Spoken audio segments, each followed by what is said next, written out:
Ibu, saudara-saudara yang terkasih dalam Tuhan kita Yesus Kristus. Selamat pagi. Mengucap syukur kalau Tuhan masih memberikan kita kesempatan untuk bisa datang beribadah kepadanya. Meskipun lagi-lagi ada sebagian dari kita yang masih ibadah di rumah, belum bisa melakukan ibadah tatap muka, tapi saya percaya dimanapun kita berada dan dalam bagaimanapun cara kita datang beribadah kepada Tuhan, Tuhan yang melihat hati kita. Kiranya Tuhan yang boleh berkenan atas apa yang kita lakukan dan kita berikan kepada Tuhan. Jangan lupa kita harus senantiasa bersyukur atas kasih setia Tuhan, pemeliharaan Tuhan sepanjang minggu yang sudah kita lalui, sehingga kita bisa kembali datang beribadah kepadanya. Mari kita memulai ibadah kita pada minggu hari ini. Saya mengundang setiap jemaat untuk mengambil waktu teduh sejenak. Kiranya Tuhan yang boleh menolong, memberikan kita konsentrasi untuk datang beribadah kepadanya. Saat teduh dimulai. Mari kita mau mengucap syukur meskipun kita masih berada di dalam keadaan pandemi, tapi Tuhan masih memelihara kehidupan kita. Kita masih bisa merasakan kasih setia Tuhan. Mari kita mau menaikkan ucapan syukur kita kepada Tuhan saja.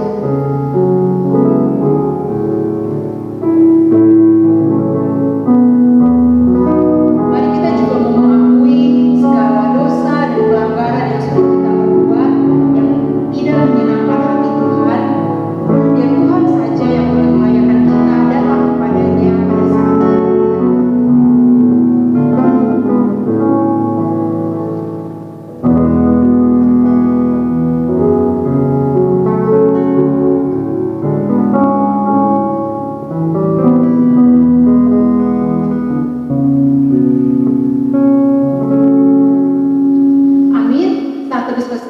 Yang mengundang setiap jemaat untuk bangkit berdiri, kita angkat PPK 1, Tuhan berada di bait suci.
Diundang untuk bangkit berdiri, mari dan menunjukkan Tuhan kita yang Maha Kuasa.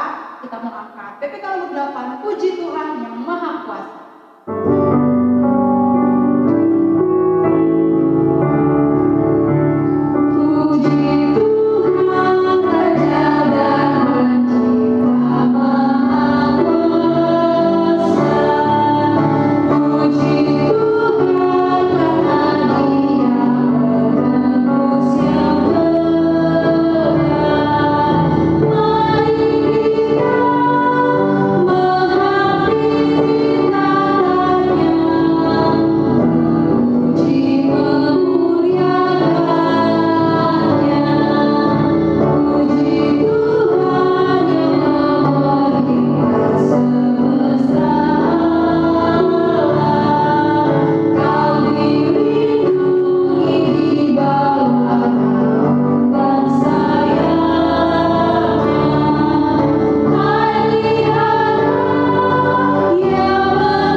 karunia-Mu yang masih kami rasakan, yang Engkau juga boleh nyatakan di dalam kehidupan kami. Pada saat ini kami mau datang ke hadirat-Mu, mengingat dan meneruskan sabda Tuhan, memuji dan meninggikan nama Engkau. Biarlah ibadah yang kami lakukan boleh berkenan di hadapan Tuhan, menjadi persembahan yang hidup, yang menyenangkan hati Tuhan. Dan kami juga mohon ampun untuk setiap pelanggaran dan dosa yang kami perbuat. Kami menyadari kami manusia yang lemah, oleh karena itu kami sangat membutuhkan Engkau. Kiranya Engkau yang boleh menolong kami, memimpin kehidupan kami. Terima kasih Tuhan, ibadah ini hanya kami serahkan ke dalam tangan kasih-Mu saja. Dalam nama Tuhan Yesus, Juru Selamat kami sudah berdoa. Amin. Jemaat tetap bangkit berdiri, kita masih mau memuji dan meninggikan nama Tuhan. Kita mau mengungkapkan rasa syukur kita atas pemeliharaan Tuhan di dalam kehidupan ini. Kita boleh mengecap dan merasakan kebaikan Tuhan. Mari kita mau angkat pujian, kecaplah dan lihatlah betapa baiknya Tuhan itu.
Jemaat tetap bangkit berdiri, mari bersama seluruh gereja kita mengikrarkan pengakuan iman kita bersama-sama. Pengakuan iman rasuli. Aku percaya kepada Allah, Bapa yang Maha Kuasa, Khalik langit dan bumi, dan kepada Yesus Kristus Anaknya Tunggal Tuhan kita, yang dikandung oleh Roh Kudus, lahir dari anak darah Maria, yang menderita sengsara di bawah pemerintahan Pontius Pilatus, disalibkan, mati dan dikuburkan, turun ke dalam kerajaan maut, pada hari yang ketiga bangkit pula dari antara orang mati, naik ke surga, duduk di sebelah kanan Allah, Bapa yang Maha Kuasa, dan dari sana Ia akan datang untuk menghakimi orang yang hidup dan yang mati. Aku percaya kepada Roh Kudus, gereja yang kudus dan am, persekutuan orang kudus, pengampunan dosa, kebangkitan tubuh dan hidup yang kekal. Amin. Jemaat dipersilakan duduk. Sebentar lagi kita akan mendengarkan firman Tuhan. Mari kita mempersiapkan hati kita dengan mengangkat sebuah pujian. Biarlah firman Tuhan yang akan kita dengar boleh menyatakan apa yang menjadi isi hati Tuhan, apa yang menjadi kehendak Tuhan. PPK 147, nyatakanlah kehendak-Mu. Nyatakanlah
Salam saudara yang terkasih di dalam Tuhan kita Yesus Kristus. Kembali bertemu pada hari ini di dalam kebaktian online GKBJ Bekasi. Kita bersyukur satu minggu yang sudah kita lewati, dan satu minggu tersebut juga lah Tuhan telah menolong kita. Tiba saatnya kita akan mendengarkan firman Tuhan. Mari kita menenangkan hati kita terlebih dahulu, memohon pimpinan Tuhan bagi kita semua. Kiranya karya Roh Kudus Tuhan yang Ia nyatakan kepada kita, sehingga firman Tuhan yang kita dengarkan boleh menjadi berkat bagi kita semua. Mari kita berdoa. Bapa yang bertata di dalam kerajaan surga, kami bersyukur Tuhan untuk hari-hari yang telah kami lalui bersama dengan Engkau. Mungkin banyak hal yang Tuhan izinkan terjadi dalam kehidupan kami, dan kami bersyukur Tuhan bahwa untuk melewatinya Engkau ada bersama dengan kami. Kami bersyukur untuk waktu yang Engkau berikan kepada kami pada hari ini untuk boleh kembali beribadah kepadamu, baik ibadah tatap muka maupun ibadah online bagi jemaat-Mu yang tidak bisa hadir ke gereja. Kami menyerahkan ke dalam tangan-Mu khususnya waktu pemberitaan firman-Mu pada hari ini. Kiranya Tuhan yang memberkati, Tuhan yang bekerja di dalam hati setiap kami. Karya Roh Kudus mulai yang bekerja, memimpin kami, sehingga kami boleh memahami firman-Mu dan melakukannya di dalam kehidupan kami hari lepas hari. Terima kasih Tuhan, kami siap untuk mendengarkan firman Tuhan. Dalam nama Tuhan Yesus kami telah berdoa dan mengucap syukur. Amin. Saudara sekalian, kita bersyukur untuk hari ini, waktu yang diberikan kepada kita untuk boleh merenungkan firman Tuhan. Adapun tema firman Tuhan yang akan kita renungkan bersama-sama pada hari ini terambil dari Mazmur 126. Di mana Mazmur ini merupakan Mazmur pengharapan. Jadi kita akan merenungkan satu tema tentang pengharapan di tengah penderitaan. Mazmur 126 ayatnya yang pertama sampai ayatnya yang ke-6. Kita akan baca, Bapak Ibu bisa mengikutinya ya. Pengharapan di tengah-tengah penderitaan. Nyanyian ziarah. Ketika Tuhan memulihkan keadaan Sion, keadaan kita seperti orang-orang yang bermimpi. Pada waktu itu mulut kita penuh dengan tertawa dan lidah kita dengan sorak-sorai. Pada waktu itu berkatalah orang di antara bangsa-bangsa, Tuhan telah melakukan perkara besar kepada orang-orang ini. Tuhan telah melakukan perkara besar kepada kita, mari kita bersukacita. Pulihkanlah keadaan kami ya Tuhan, seperti memulihkan batang air kering di tanah Negeb. Orang-orang yang menabur dengan mencucurkan air mata akan menuai dengan bersorak-sorai. Orang yang berjalan maju dengan menangis sambil menabur benih pasti pulang dengan sorak-sorai sambil membawa berkas-berkasnya. Demikianlah landasan firman Tuhan untuk kita renungkan bersama-sama pada hari ini. Bapak Ibu Saudara sekalian, salah satu pertanyaan yang mungkin belakangan ini muncul di antara kita anak-anak Tuhan adalah mempertanyakan situasi yang terjadi saat ini. Bertanya, Tuhan, kapan semua ini akan berakhir? Kapankah pandemik ini akan berlalu? Ini adalah satu pertanyaan yang wajar saja kita lontarkan. Ya, di tengah situasi yang seperti ini, ini adalah pertanyaan yang wajar saja kita pertanyakan kepada Tuhan. Karena kita percaya bahwa Tuhan mendengarkan setiap seruan doa kita, dan kita percaya bahwa Tuhan yang berdaulat di atas bangsa ini. Nah, dan kita tidak akan menemukan jawaban dari pertanyaan kita. Tuhan, kapan ini akan berakhir? Mungkin ini adalah satu pertanyaan retorika gitu loh. Yang kapan ini akan berakhir? Tetapi kita percaya bahwa di dalam genggaman tangan Tuhan, di dalam kedaulatan Tuhan, bahwa setiap badai pasti akan berlalu bersama dengan Tuhan.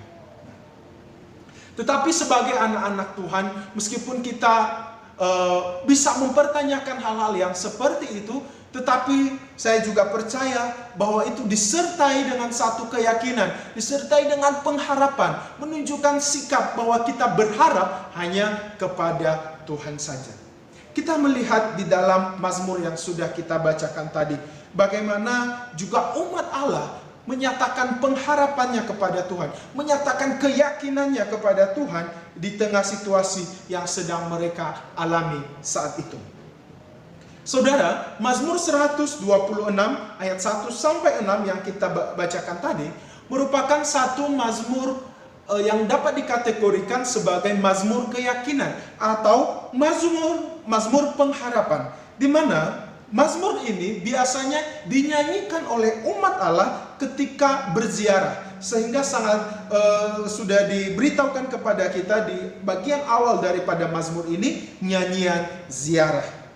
Nah, jadi nyanyian ini dinyanyikan oleh bangsa Israel atau umat Allah ketika mereka berada di dalam perjalanan, gitu ya, ketika mereka di dalam perjalanan khususnya menuju Bait Allah di Yerusalem. Jadi seperti yang kita tahu semua bahwa Yerusalem merupakan pusat ibadah daripada umat Allah. Yerusalem merupakan kota penting atau Sion, ya.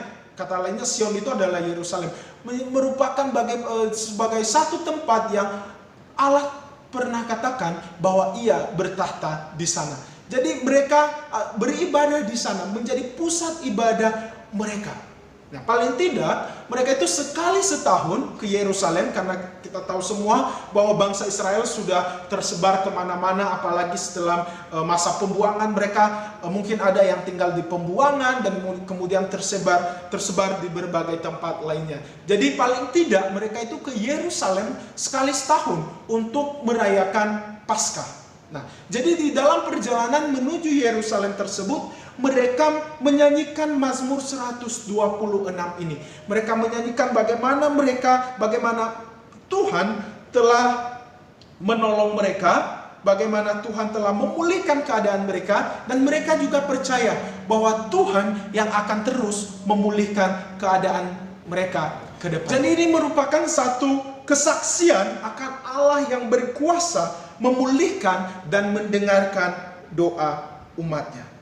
Nah, kita bisa melihat di bagaimana Tuhan ketika memulihkan bangsa Israel, bagaimana ketika Tuhan memulihkan umatnya, ya. Jadi satu hal peristiwa terbesar yang terjadi dalam kehidupan bangsa Israel adalah pembuangan di Babel. Nah, mereka berharap mereka bisa kembali ke Yerusalem. Mereka berharap bisa kembali ke tanah perjanjian, berada di negeri orang, berada di bawah jajahan bangsa lain. Nah, tetapi kita bisa melihat bahwa meskipun mereka telah dibuang, mereka berada di bawah jajahan bangsa lain, tetapi Tuhan membawa mereka pulang kembali ke tanah perjanjian. Ini adalah pemulihan Tuhan yang penuh sukacita bagi bangsa Israel pada saat itu. Di dalam Mazmur yang kita sudah baca tadi, kita bisa melihat bagaimana para pemazmur menunjukkan kepada kita apa yang terjadi ketika Tuhan memulihkan sesuatu, memulihkan keadaan, memulihkan umatnya. Di ayat yang pertama di sana dikatakan seperti orang yang bermimpi. Bagaikan mimpi bagi mereka bisa kembali ke Yerusalem, terlebih bisa beribadah kepada Tuhan setelah mereka terbuang. Di dalam kesedihan yang mereka alami, merasa terbuang, merasa ditinggalkan oleh Tuhan, apakah Tuhan masih peduli dengan mereka? Tetapi dengan kepulangan mereka dari pembuangan menunjukkan bahwa Tuhan memulihkan keadaan mereka, menunjukkan bahwa Tuhan peduli kepada mereka.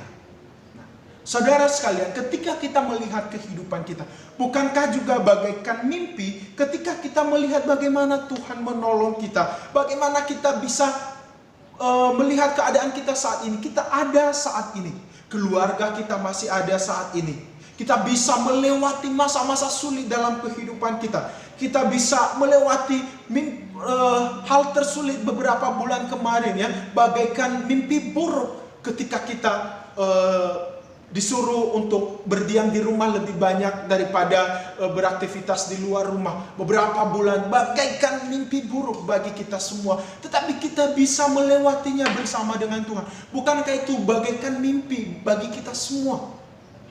Ya, ini menunjukkan bagaimana pertolongan Tuhan itu begitu luar biasa bagi kita.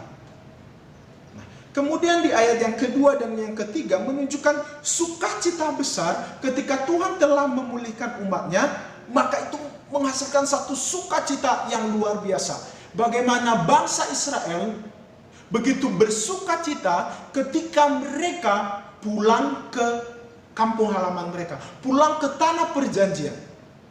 Bagaimana bangsa Israel begitu bersukacita ketika mereka bisa kembali beribadah di Yerusalem. Orang yang sudah mengalami pertolongan tangan Tuhan, orang yang sudah merasakan karya tangan Tuhan di dalam kehidupannya, sudah seharusnya ia bersukacita. Tetapi meskipun tadi bangsa Israel, saya katakan bahwa mereka telah pulang ke kampung halaman, pulang ke tanah perjanjian, tetapi bukan berarti juga bahwa permasalahan itu hilang.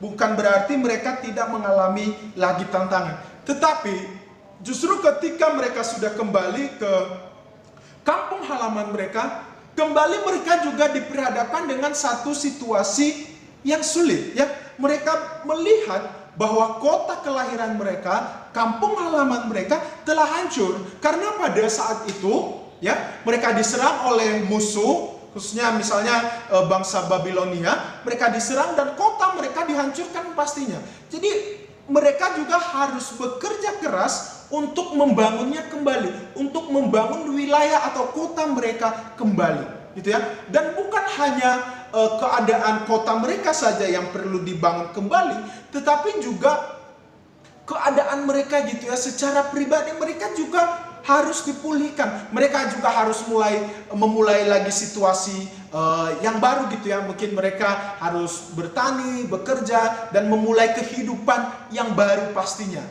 Nah, ini juga merupakan satu tantangan bagi mereka, sehingga mereka berteriak minta tolong kepada Tuhan di ayat yang keempat. Tuhan, pulihkanlah keadaan kami.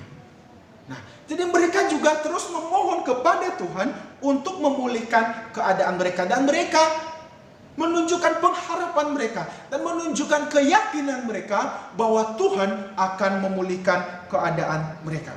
Nah, di sini kita bisa melihat mereka menggambarkan bahwa ketika Tuhan memulihkan keadaan, seperti memulihkan batang air kering di tanah Negeb. Nah, jadi mereka di sini menggambarkan bahwa ketika Tuhan memulihkan keadaan umatnya, itu seperti ketika tanah Negeb dipulihkan, gitu ya. Apa artinya ini? Ya, jadi tanah Negeb adalah satu daerah atau satu kota yang terkenal sebagai kota yang kering. Ya, bagaimana padang pasir yang tandus ini sangat sulit untuk mendapatkan air.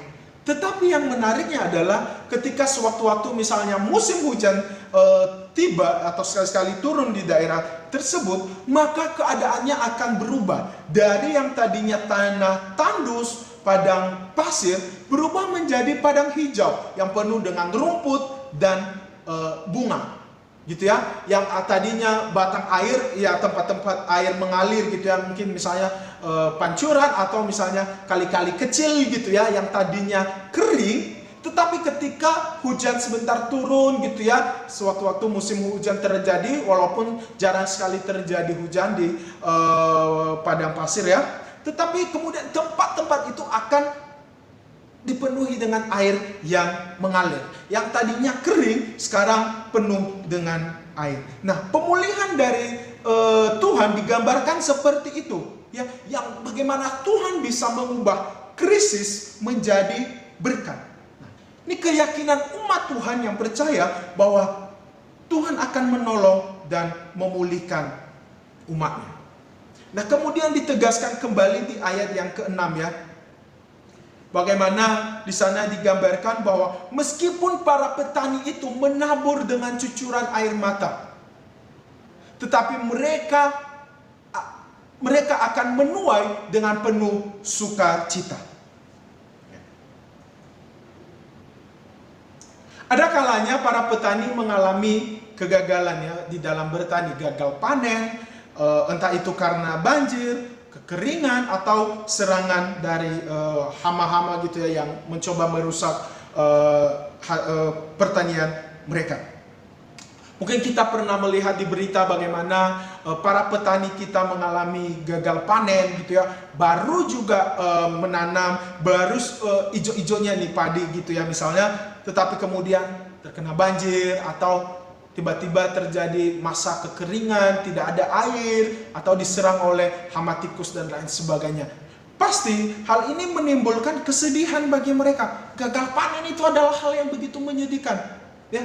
Apalagi itu adalah mata pencaharian satu-satunya gitu loh. Siapa yang tidak sedih? Tetapi bukan berarti para petani akan berhenti untuk menabur.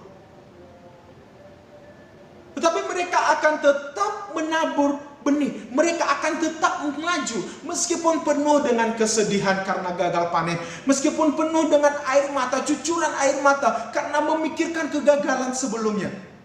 Tetapi mereka akan tetap terus menabur benih, mereka juga akan terus menuai setelah itu. Jadi meskipun ada air mata sebelumnya, tetapi harus tetap melanjutkan, harus tetap melangkah. Dan pada ujungnya nanti, pada akhirnya akan menemui sukacita yang melimpah. Ya, biasanya para petani ketika habis panen, mereka begitu bersuka cita gitu ya. Saya pernah pelayanan di satu tempat dan saya melihat ketika masa panen tiba, orang begitu bersuka cita, orang berkumpul untuk menolong satu dengan yang lain untuk panen, dan kemudian diadakan acara syukuran gitu ya, mengadakan acara yang penuh dengan sukacita, makan bersama gitu ya, dan lain sebagainya. Tetapi bukan berarti mereka langsung tiba-tiba mengalami panen yang luar biasa, panen yang penuh dengan sukacita. Tetapi ada masa-masanya mereka sebelumnya juga mengalami kesedihan, mereka mengalami kegagalan. Tetapi karena terus maju, terus menaburkan benih, meskipun itu penuh dengan kesedihan. Nah, Bapak Ibu Saudara sekalian, demikian juga dengan Mazmur ini mengingatkan kita bagaimana ketika Tuhan memulihkan keadaan anak-anaknya, memulihkan keadaan umatnya, ya, meskipun penuh dengan air mata, meskipun penuh dengan kesedihan, tetapi di dalam Tuhan tidak ada jerih payah, tidak ada tangisan air mata yang berakhir sia-sia di mata Tuhan. Tetapi justru Tuhan akan menggantikannya dengan sorak-sorai. Nah, keyakinan inilah yang membuat pemazmur terus berani melangkah, terus melanjutkan hidupnya. Pengharapan mereka yang tertuju kepada Tuhan, yang mereka percaya bahwa di tengah-tengah penderitaan yang mereka alami, di tengah-tengah masa sulit yang mereka alami, mereka percaya bahwa ada Tuhan yang bersama dengan mereka. Ketika pengharapan ditujukan kepada Tuhan, ketika pengharapan kita hanya satu-satunya, yaitu kepada Tuhan, maka apapun yang terjadi di dalam kehidupan kita, kita juga mau terus melangkah, mau terus maju, gitu ya. Tetapi satu hal yang kita juga boleh renungkan bersama-sama melalui ayat ini ya. Apa sih artinya orang yang berpengharapan kepada Tuhan? Atau apa cirinya orang yang menaruh pengharapannya kepada Tuhan, khususnya di tengah-tengah pergumulan yang ia alami? Nah, yang pertama adalah orang yang berpengharapan adalah orang yang percaya kepada waktunya Tuhan. Tuhan yang kita sembah adalah Tuhan yang selalu bekerja menurut kehendaknya. Artinya ia selalu bekerja menurut waktu yang telah ia tetapkan. Waktu yang menurut Tuhan itu adalah waktu yang terbaik. Sehingga kepada kita di dalam Pengkhotbah 3 ayat 11 diingatkan bahwa Tuhan itu akan membuat segala sesuatunya indah pada waktunya. Bangsa Israel berada di pembuangan puluhan tahun. Nabi-nabi palsu berdatangan mengatakan bahwa sebentar lagi kalian akan bebas. Tetapi kembali Tuhan menegaskan kepada mereka, jika nanti waktunya tiba, barulah mereka akan dibebaskan oleh Tuhan. Penganiayaan di Mesir, setelah waktunya tiba, barulah Tuhan mengutus Musa untuk membebaskan mereka. Kedatangan Kristus di dunia ini, setelah waktunya tiba, barulah Kristus Mesias yang dijanjikan itu datang ke dunia ini. Coba, kenapa bukan waktu zamannya Daud Kristus datang? Kenapa bukan waktu zamannya Daniel misalnya? Kenapa bukan pada saat itu Tuhan datang? Tetapi kenapa justru pada saat orang-orang Yahudi dijajah oleh bangsa Romawi, barulah Kristus datang pada saat itu? Ini menunjukkan bahwa Tuhan itu bekerja menurut kehendaknya, tepat pada waktunya. Tidak pernah lebih cepat dan tidak pernah juga lambat gitu ya. Seperti satu pujian yang belakangan ini sangat terkenal gitu ya, yang tentang berjudul Waktu Tuhan. Di sana pujian itu ada satu kalimat yang mengatakan waktu Tuhan pasti yang terbaik, walau kadang tak mudah untuk dimengerti. Nah, benar sekali ya. Waktu Tuhan satu sisi memang yang terbaik, tetapi ya sebagai manusia kita tidak bisa menyelami pikirannya Tuhan. Bangsa Israel juga tidak mudah bagi mereka untuk mengerti, memahami gitu ya jalannya Tuhan. Waktunya Tuhan itu kapan? Tetapi bagi kita, mari kita percaya bahwa Tuhan bekerja pada waktunya. Ketika Tuhan sudah berkehendak, maka Ia pun akan menyatakan kuasanya. Tidak pernah lebih cepat atau juga lambat, tetapi pasti tepat pada waktunya. Tuhan, kapan COVID ini akan berakhir? Kapan pandemik ini akan berakhir dari dunia ini? Ketika Tuhan sudah menyatakan bahwa akan selesai, maka juga akan selesai. Jika kita percaya pada waktunya Tuhan, jika kita percaya pada kedaulatan Tuhan. Tetapi bukan berarti ya saudara, bukan berarti juga kita berdiam diri gitu ya, bukan berarti kita tidak ngapain-ngapain gitu ya. Tetapi juga kita harus gitu ya, kita harus mawas diri, kita harus menjaga diri kita supaya di tengah penantian kita tersebut kita tidak jatuh di dalam dosa. Di dalam Efesus 5 ayat 16 mengatakan, pergunakanlah waktu yang ada karena hari-hari ini adalah jahat. Nah, jadi jangan sampai kita juga terjebak, jangan sampai kita juga jatuh di dalam dosa. Karena di dalam 1 Petrus 5 yang di sana kita diingatkan bahwa iblis seperti singa yang mengaum-ngaum yang siap menerkam mangsanya. Pastinya ada godaan-godaan dari si jahat yang ingin menjatuhkan kita. Tetapi mari kita juga terus memohon kepada Tuhan, memohon pertolongan Tuhan supaya kita tidak terjebak oleh godaan iblis. Di dalam penantian kita, biarlah kita tidak tergiur oleh godaan-godaan atau tawaran-tawaran dari si jahat. Jangan sampai kita juga menyerahkan diri kita kepada dosa, menyerahkan diri kita kepada kuasa kegelapan.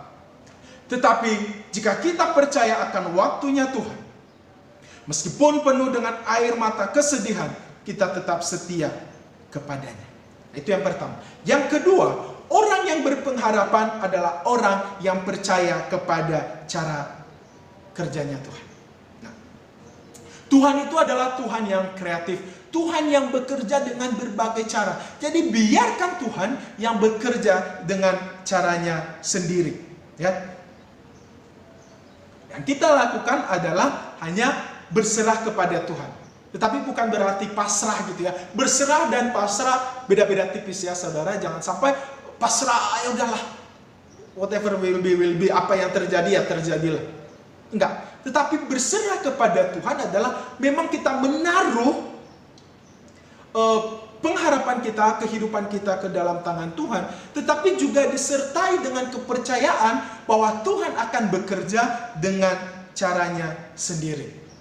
Kita bisa melihatlah pengalaman-pengalaman bersama Tuhan di waktu-waktu sebelumnya, bagaimana Tuhan dengan caranya sendiri yang menolong kehidupan. Yang menjadi masalahnya adalah bahwa ketika kita menaruh pengharapan kepada Tuhan, kita percaya kepada waktunya Tuhan, kita percaya dengan cara kerjanya Tuhan bagi kita semua.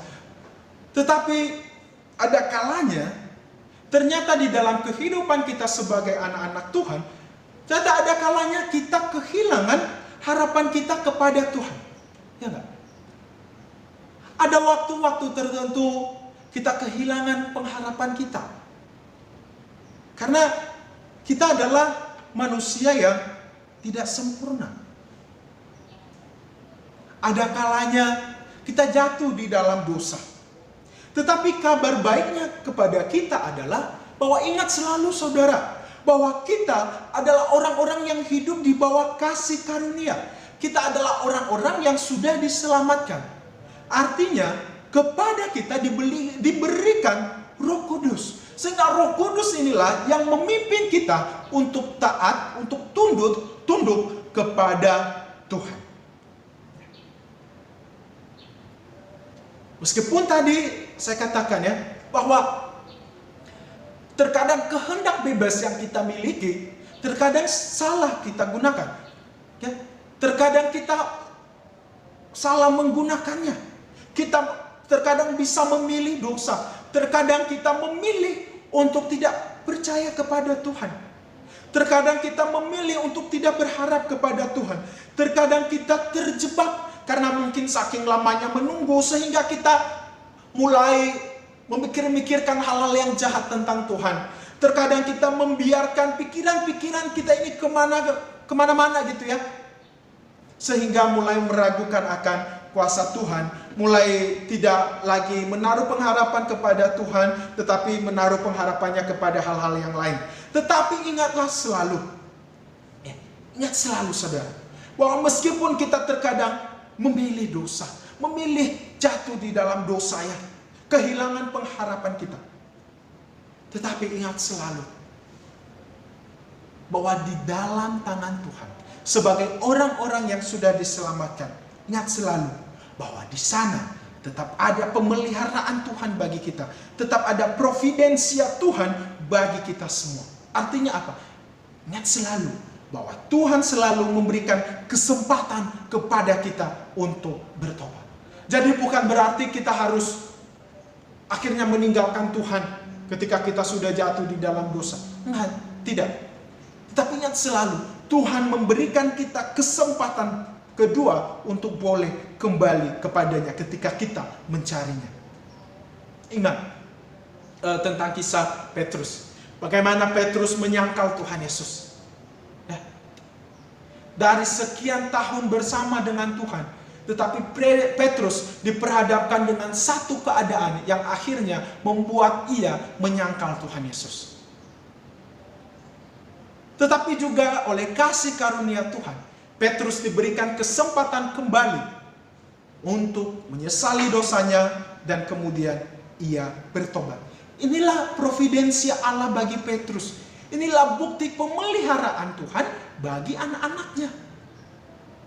Jadi pemeliharaan Tuhan itu tidak semata-mata hanya berkat materi semata. Tetapi pemeliharaan Tuhan mencakup akan kesempatan kedua yang Tuhan berikan kepada kita untuk bertobat. Jadi ketika kita kehilangan pengharapan kita, ketika kita kehilangan kepercayaan kita, ingat selalu bahwa Tuhan memberikan kita kesempatan untuk kembali kepadanya. Ya. Karena menjadi orang Kristen bukan berarti kita akan menjadi manusia sempurna. Justru ini mengingatkan kita bahwa kita membutuhkan Tuhan di dalam kehidupan kita. Kalau kita sudah menjadi manusia sempurna, kita tidak akan mencari Tuhan lagi. Kita tidak akan membutuhkan Tuhan lagi. Kita tidak membutuhkan lagi petunjuk dari Tuhan. Kita yang sudah terbiasa naik pesawat, tidak akan lagi memperhatikan petunjuk-petunjuk yang disampaikan oleh awak kapal pesawat. Ya, karena kita sudah tahulah, sudah terbiasa. Nah, ini juga bisa menjadi jebakan bagi kita. Nah, jadi justru mengingatkan kita bahwa kita membutuhkan Tuhan di dalam kehidupan kita. Nah, jadi marilah kita terus berserah kepada Tuhan. Dan mari kita terus juga memohon pimpinan Tuhan bagi kita semua. Menjadi orang Kristen bukan berarti menjadi manusia sempurna. Tetapi realita mengatakan kepada kita bahwa terkadang kita bisa jatuh di dalam dosa. Bahkan dengan sengaja kita memilih untuk melakukan dosa. Tetapi ingatlah selalu saudara bahwa ada pemeliharaan Tuhan bagi kita. Pemeliharaan Tuhan begitu nyata bagi kita yang memberikan kesempatan kepada kita untuk bertobat, untuk berpaling dari dosa-dosa kita. Dan marilah kita memanfaatkan kesempatan yang Tuhan berikan tersebut kepada kita. Bagi kita yang sudah mengikut Tuhan sekian lama, sekian tahun menjadi pengikut Kristus, marilah di tengah-tengah pergumulan yang kita alami, di tengah-tengah masa sulit yang kita alami, marilah kita ikut mencicipi cawan pahit tersebut. Marilah kita dengan rela hati memikul salib yang sedang Tuhan izinkan ada di dalam kehidupan kita. Jadi marilah kita boleh terus berserah kepada Tuhan. Kita menyerahkan kehidupan kita. Kita percaya bahwa Tuhan bekerja pada waktunya dengan caranya sendiri. Dan jika kita terus berserah kepada Tuhan, saya percaya Tuhan akan menggantikan air mata tersebut dengan sukacita. Tuhan akan mengubah krisis menjadi berkat. Mari kita berdoa. Tuhan Allah Bapa yang bertata di dalam kerajaan surga, kami bersyukur Tuhan pada hari ini Kau kembali mengingatkan kami memiliki Allah yang begitu mengasihi kami, Allah yang ada selalu bersama dengan kami. Kami bersyukur juga Tuhan jika Engkau terus mengajarkan kami untuk menaruh pengharapan kami hanya kepadamu. Kuatkanlah kami Tuhan. Inilah kami anak-anak-Mu yang begitu lemah iman ini. Kuatkanlah kami. Biarlah pengharapan kami hanya tertuju kepadamu. Ingatkanlah kami selalu Tuhan. Tariklah kami kembali kepadamu jika kami kehilangan pengharapan kami. Terima kasih Tuhan. Kami menyerahkan hidup kami. Dalam nama Tuhan Yesus kami berdoa. Amin.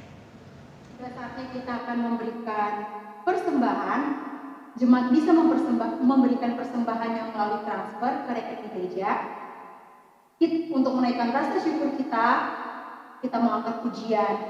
Kami bawa korban pujian.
Ibadah kita akan segera berakhir. Mari sama-sama kita menaikkan doksologi.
Ya Tuhan, kami datang mengucap syukur, berterima kasih untuk kebaikan dan kasih, sehingga kebaktian kami pada hari ini boleh berjalan di dalam cinta kasih daripada Tuhan, sehingga sebentar lagi akan berakhir. Bapa, biarlah Engkau yang senantiasa terus memberkati kehidupan seluruh jemaat, baik yang sedang beribadah di gereja maupun yang sedang beribadah di rumah masing-masing.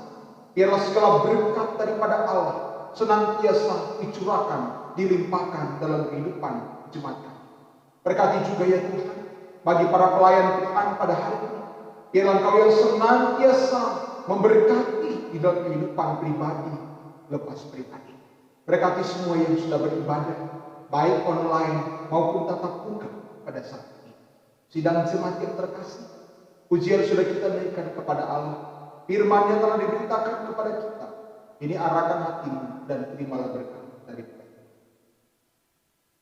Kiranya kasih, sukacita, anugerah dan damai sejahtera, pertolongan, penghiburan dari Allah Bapa, Putra, dan dalam persekutuan dengan Roh Kudus senantiasa dilimpahkan dalam kehidupan saudara sekalian mulai dari saat ini sampai selama-lamanya.